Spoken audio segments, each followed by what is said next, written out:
What would you do if, on your 18th birthday, your parents handed you a cake, then told you were adopted, and kicked you out of the house?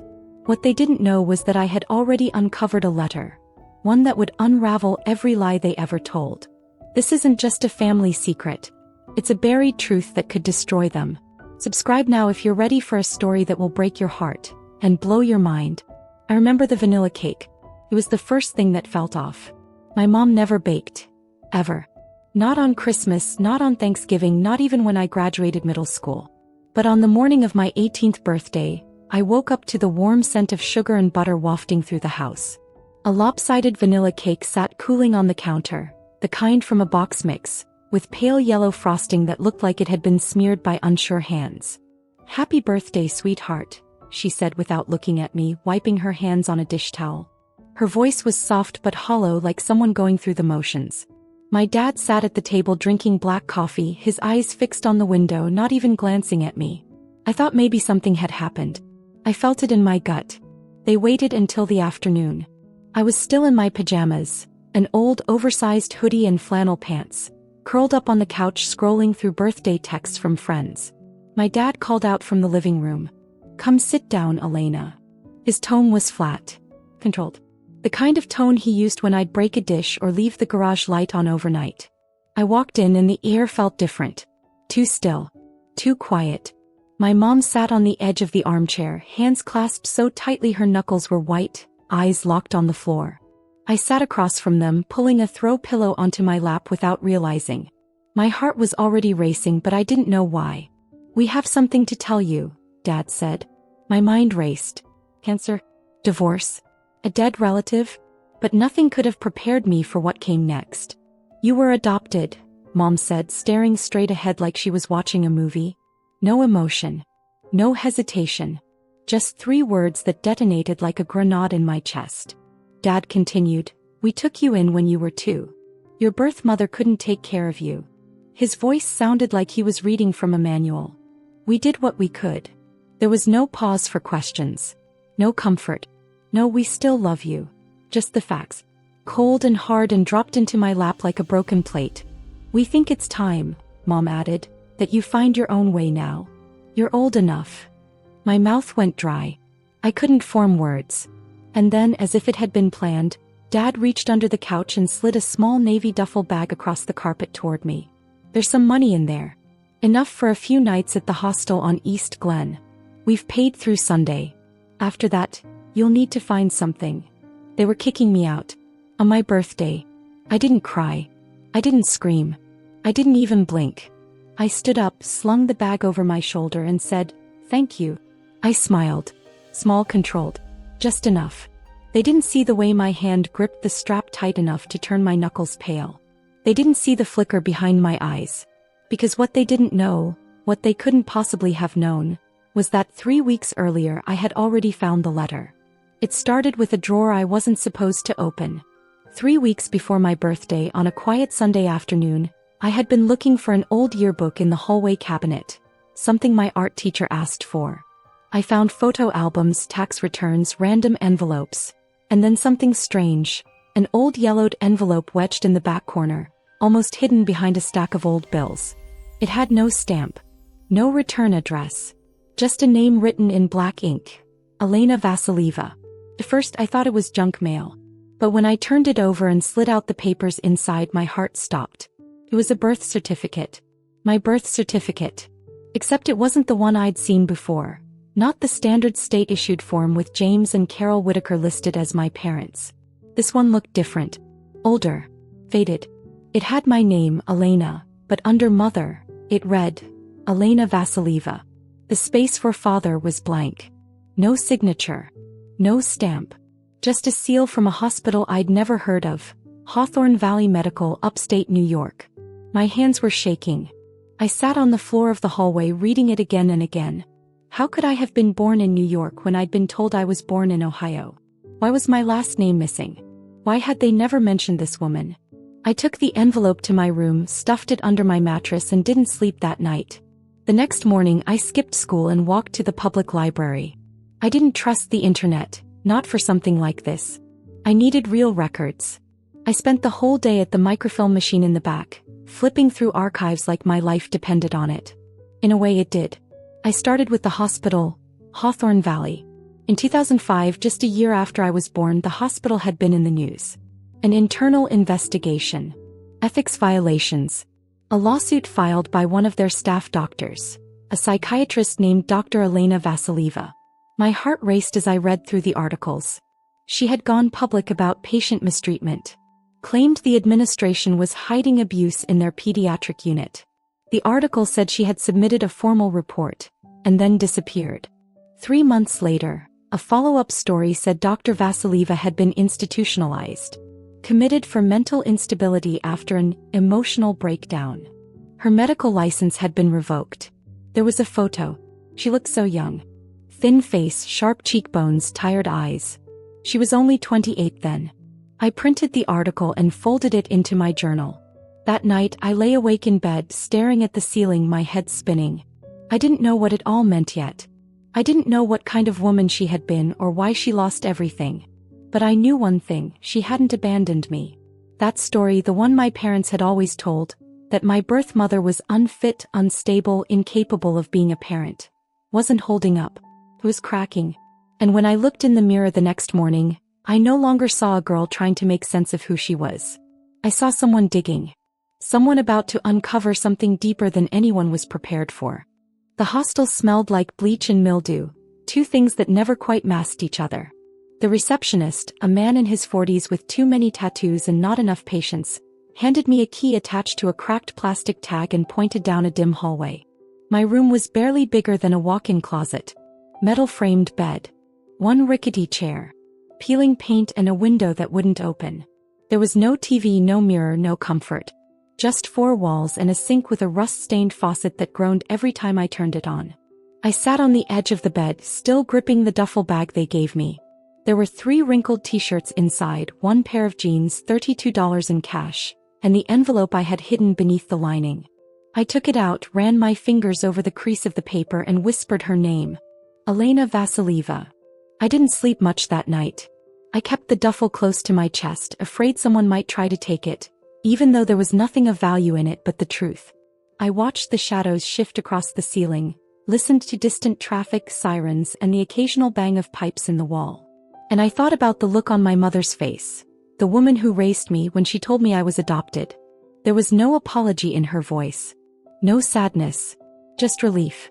Like she had finally gotten rid of a secret that had weighed too heavily for too long. At sunrise I left. I didn't even bother brushing my hair. The air outside was cold and crisp, the kind that bites your cheeks and wakes up your instincts. I walked for almost an hour through streets I didn't recognize until I reached the library. It was the only place that felt safe. Clean floors, quiet air, rows of forgotten information just waiting to be uncovered. I returned to the microfilm station in the back. The same chair. The same dusty terminal. And I slid in the reel I had hidden in my locker a week before. It was the one with the follow-up article on Dr. Vasilieva. I had read it at least 50 times, hoping one day the ending might change. But it never did. Still institutionalized. Still no contact. No known relatives. No mention of a child. That's when it hit me, my mother, my real mother, had been erased. Not just from my life but from history. They didn't just silence her, they buried her. I scribbled names, dates, case numbers, everything I could gather into a spiral notebook I found in the lost and found bin. If I couldn't rely on the people who raised me, then I'd rely on paper. On facts. On whatever trail she left behind. I wasn't just looking for a woman anymore. I was looking for a cover-up. Something intentional. Something designed to vanish her, and me with it. And deep down I already knew the truth. Someone wanted her out of the way. And they'd done a damn good job. The article was thin, just a couple paragraphs buried in the middle of a 2006 health section, but the details haunted me. Dr. Elena Vasilieva had been committed to the Hawthorne Valley Psychiatric Facility following what the paper called a psychological episode. Before that, she'd filed an internal ethics complaint against the hospital's pediatric department. The report didn't explain much, just that she alleged severe misconduct involving underage patients. The administration claimed she became paranoid, combative, and emotionally unstable shortly after the complaint was filed. Her medical license was suspended pending psychiatric evaluation. Within a month, she was institutionalized indefinitely. Read like a script. Too neat. Too convenient. I began digging into public records, using the library's computer terminals and free newspaper databases. Most of the articles repeated the same phrases. Erratic behavior, breakdown, no family to advocate for her. One even suggested that she may have falsified parts of her report to gain attention. But buried in the comments section of an old forum post, I found a name, Marianne K. The comment was dated from 2008 and simply read, "I worked with Dr. Vasilieva. She wasn't crazy. She was brave." That was all. No last name. No location. Just a username attached to a dead email address. Still, it was the first voice that didn't sound rehearsed. The first person who might have seen her as more than a headline. I asked the reference librarian if they had any archived staff directories from Hawthorne Valley. He didn't look thrilled, but eventually led me to a musty storage room in the basement. Rows of binders lined the metal shelves like soldiers on parade. After hours of flipping, I found it. Staff Directory 2005. Page 43. Marianne Kent, Pediatric RN Night Shift Supervisor. I jotted down every detail. 3 days later, after calling nearly every Kent in the regional phone book, I found her. She lived 45 minutes north in a small town outside Buffalo. I told her I was doing research on a family history project, and asked if she'd ever worked with Elena Vasilieva. There was a pause. Then a sigh. "I did," she said quietly. "But I haven't heard that name in years." I asked if we could meet. She hesitated but agreed. That weekend, I borrowed an old bike from the hostel and rode it to the bus depot. I had enough money for a one-way ticket. I didn't know what I'd say. I didn't even know if I'd cry. But I knew something bigger was sitting beneath all of this. When I arrived at her house, a quiet single-story home with hydrangeas blooming along the fence, Marianne greeted me on the porch. She looked to be in her 60s, with sharp gray eyes and hands that trembled slightly when she poured tea. "You're her daughter, aren't you?" she asked before I said a word. I nodded. She looked at me for a long time, then whispered. They silenced her. She tried to speak and they locked her away. Marianne led me into a quiet sitting room that smelled faintly of lavender and old wood. We sat across from each other, tea untouched, and for a moment neither of us spoke. She studied me like she was looking at a ghost. "You have her eyes," she said finally. "Same shape. Same way they flicker when you're trying not to cry." I swallowed hard. I didn't come here to cry. I came for answers. "She wasn't crazy," Marianne said. "You need to understand that first. Your mother was the most composed woman I ever worked with. Serious. Maybe too serious for some of the men on the board. But never unstable." I nodded, urging her to keep going. "She discovered things," Marianne continued. "In the pediatric unit. I won't say what, partly because I can't prove it, partly because I'd rather not relive it, but she documented everything. Sent the report straight to hospital administration. She thought they'd investigate. Instead they buried it. And her." I leaned in. "Why didn't anyone speak up?" She looked away. "Because we were scared. They made an example of her." The day after she filed the report, someone from the legal department showed up. That man. I don't remember his name, but I remember his voice. Calm, threatening in that buttoned-up way. Said she was making unsupported allegations and would be removed pending psychological evaluation. My breath caught. "Do you remember what he looked like?" Marianne paused. Tall. Clean-shaven. Expensive suit. Pale blue tie with a silver pin. Like he was dressing to impress someone above him. I think his name was James. My heart stopped. James. My adoptive father. I hadn't even told her my last name yet. I sat frozen for a long time, the room suddenly too warm, too quiet. She noticed. "What is it?" "My adoptive father's name is James Whitaker," I said softly. "He worked in legal. Said he handled hospital compliance. Back then." Marianne's expression changed. Her eyes went sharp. "Then he wasn't just a witness. He was the one who signed the removal order." I shook my head, the words barely making sense. "He told me my birth mother was unfit. That she gave me up because she couldn't handle raising a child." Marianne's lips tightened. "Your mother fought like hell to keep you. She filed for custody 2 days before they committed her. I saw the paperwork. But once she was labeled unstable, the court threw it out. And that man, James, he filed the petition to terminate her rights. Said it was for the child's well-being. A ringing filled my ears. I wanted to scream. I wanted to disappear. Instead, I sat there, hands trembling in my lap. They didn't adopt you to save you, Marianne said gently. They adopted you to erase her.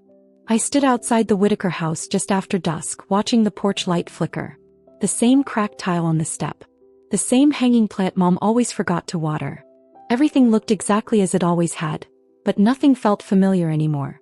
I had a cheap voice recorder tucked in my coat pocket, already running. I'd spent the last 2 nights practicing what I'd say, trimming my questions like a lawyer preparing cross-examination.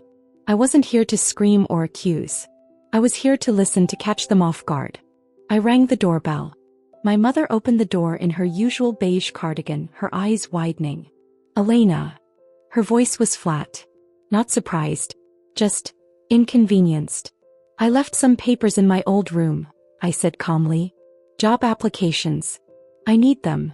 She hesitated, then stepped aside. Be quick. The house smelled like lemon cleaner and meatloaf. My father sat in his recliner, TV on mute, reading some article on his tablet. He didn't look up until I reached the hallway. What papers? He asked without inflection. Job stuff, I said. Social security card, maybe a transcript. I don't remember. Thought I'd look. You should have called. I shrugged. Didn't think I'd be welcome. That got his attention. He looked over the rim of his glasses. You left, Elena. We didn't kick you out. We gave you a choice. I laughed quietly. You handed me a bag and pointed me to a hostel. My mom folded her arms. We raised you for 16 years. We never hid that you were adopted. You told me on my birthday. Timing was unfortunate, Dad muttered. But you were going to find out anyway. I sat on the arm of the couch, staring at them. And what about my birth mother? Elena Vasilieva? Did you think I'd never look her up? Mom's expression faltered. A twitch at the corner of her mouth. Dad's shoulders tensed, but he kept his tone neutral. She wasn't well. That's not what the reports say. That's not what her colleague says. She filed an ethics complaint. She was committed days later. My father set down his tablet. That was over a decade ago. You don't know the full story. Then tell me. Because from where I'm sitting, it looks like you helped cover it up. He stood slowly. Watch your tone. Or what? You'll erase me too. My voice stayed even, but something inside me was shaking loose. You were at the hospital, Dad. You worked in legal. Marianne Kent remembers you. The blue tie. The removal order. You were the one who signed her away. My mother's face had gone pale. My father didn't deny it.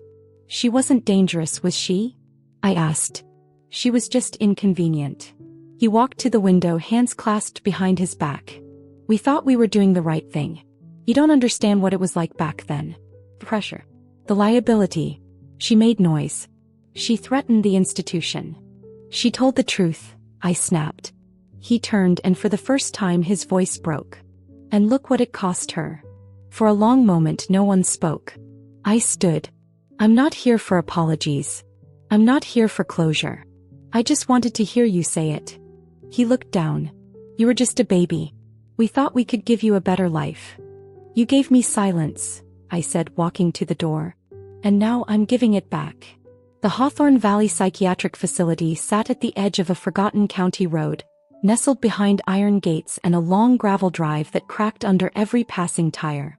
The building itself was old but well-maintained, red brick, tall windows, ivy climbing the corners like nature itself was trying to shield the people inside. I'd made the appointment under a fake last name. It was the only way they'd let me in without resistance. The receptionist asked for ID, photocopied it, and handed me a laminated visitor pass with the word, temporary, stamped in red. They led me down a long hallway that smelled like disinfectant and winter air, past faded paintings and nurses with tired eyes. My guide, a young woman named Tessa, gave me a tight smile and whispered, "She doesn't speak much. And some days she doesn't remember anything at all." I nodded, heart pounding against my ribs. We stopped in front of a room with a glass window in the door. Inside sat a woman in a pale blue robe, her back to us, facing the garden. Her hair was dark and pulled into a loose braid streaked with gray. Her hands were folded in her lap. Tessa opened the door gently and let me step inside.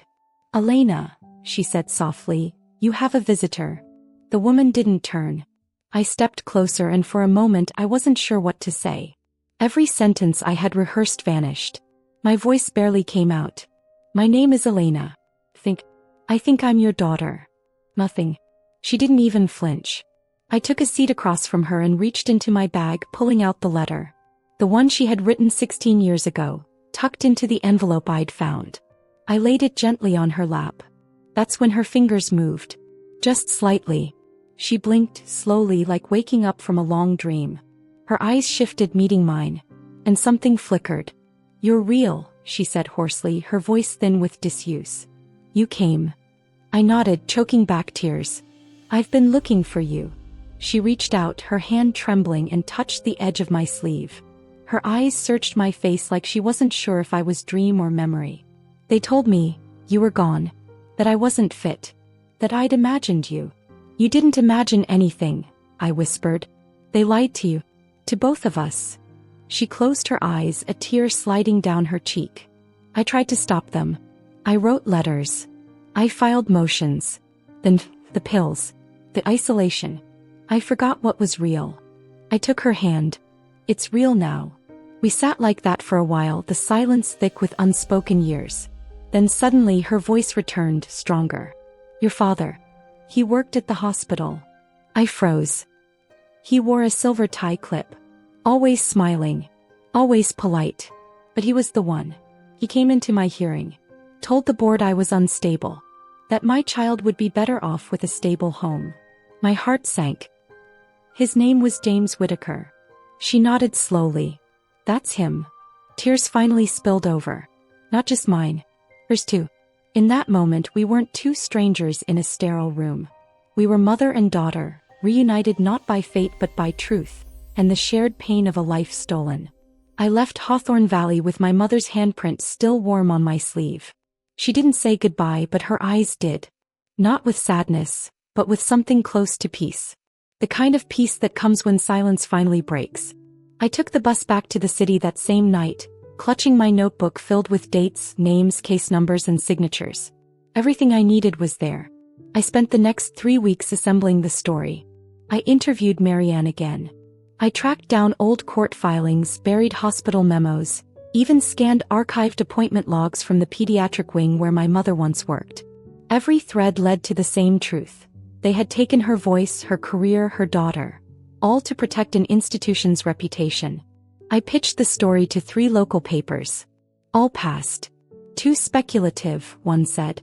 "No modern hook," said another.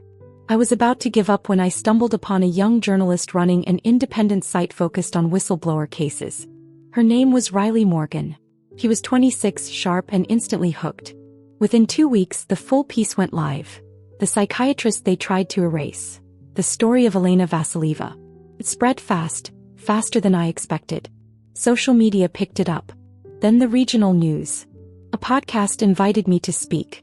Within a month, state officials announced an investigation into Hawthorne Valley's past legal practices. And quietly, almost without ceremony, my mother was transferred out of the institution to a long-term residential facility with an open garden and unrestricted visitation. I visited every weekend. Sometimes we talked for hours. Sometimes we just sat under the trees listening to the wind. As for James and Carol Whitaker, they never called. Never responded to the story. Never acknowledged it publicly. But I know they saw it. Their names weren't mentioned directly, but the timeline was clear enough for anyone who looked closely. They didn't try to defend themselves. Maybe they knew there was nothing left to defend.